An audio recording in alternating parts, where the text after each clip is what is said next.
Ujambo na karibu mpenzi mtazamaji mahala popote ulipo, karibu ili niweze kukupasha yale ambayo yamejiri humo nchini. Kwanza kabisa nichukue fursa hii kukushukuru uwe mtazamaji wangu mahala popote ulipo kwa kuchukua muda wako na kutazama kanda zetu na pia kusubscribe kwenye channel, na iwapo bado uwe ni mgeni ama umekuwa ukitazama kanda zetu na hauja subscribe, na kwamba tu uweze kuponyeza kidude ambacho kiko hapo chini kimeandikwa subscribe, na pia usisahau kengele ambacho kiko kando yake, ili punde tu tunapoweka kanda mpya kwenye mtandao huu utaweza kufahamishwa kwamba tumeweka kanda mpya na unaweza kuitazama. Pia unaweza ukatupa a like ama a thumbs up.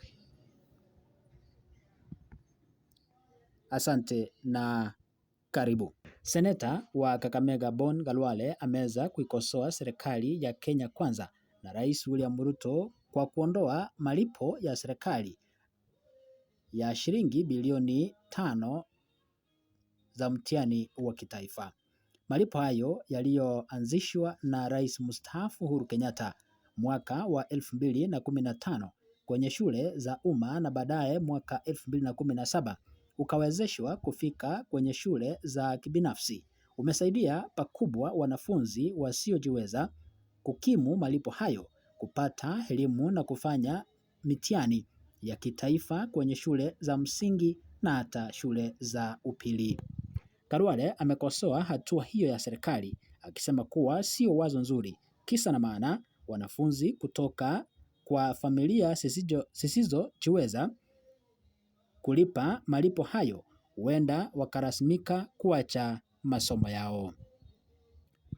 Kwenye habari ambayo imeweza kuchapishwa kwenye mtandao wa tuko.com, nikinukuu, Karwale amesema hivi: "This is not a good idea. If the problem is well-to-do families, this directive should be rationalized so as to apply only to candidates from private schools. I firmly believe that all barriers to access education must be eliminated completely from our education policies and system." Hayo ni matamshi ya Bon Khalwale akisema kuwa iwapo wazo hili la kuondoa malipo haya ya mtihani ya serikali, maana serikali ndio imekuwa ikilipa malipo haya ya mtihani wa kitaifa kwenye shule mbalimbali za umma na pia zile za kibinafsi, akisema kuwa kama wazo hili ni la kulenga familia ambazo zinajiweza, basi wazo hili linafaa kulengwa kwenye shule za kibinafsi tu, bali sio shule za umma.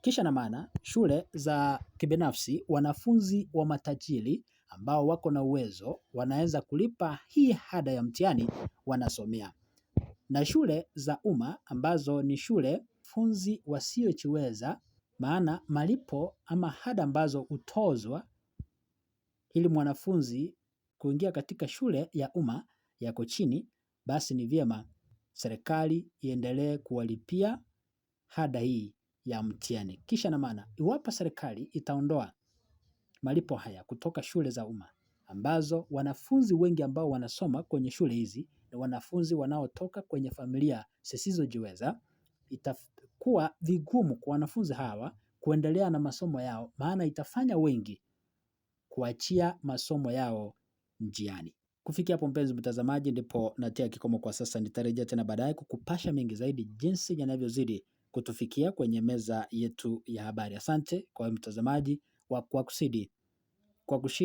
kuzidi kutazama kanda zetu na pia kusubscribe kwenye channel, na iwapo bado huja subscribe, na kwamba tu uweze kuponyeza kidude ambacho kiko hapo chini kimeandikwa subscribe, na pia usisahau kengele ambacho kiko kando yake, ili punde tu tunapoweka kanda mpya kwenye mtandao huu utaweza kupata an alert ama kujulishwa kwamba tumeweka kanda mpya na unaweza kuitazama. Pia unaweza ukatupe thumbs up ama like na hata kushare kanda zetu kwenye mitandao mbalimbali ya kijamii kama vile Facebook na WhatsApp, ili tuzidi kukuza na kuinua channel hii na pia kupasha wengi zaidi pale nje yale ambayo yanajiri humo nchini. Asante na bye bye.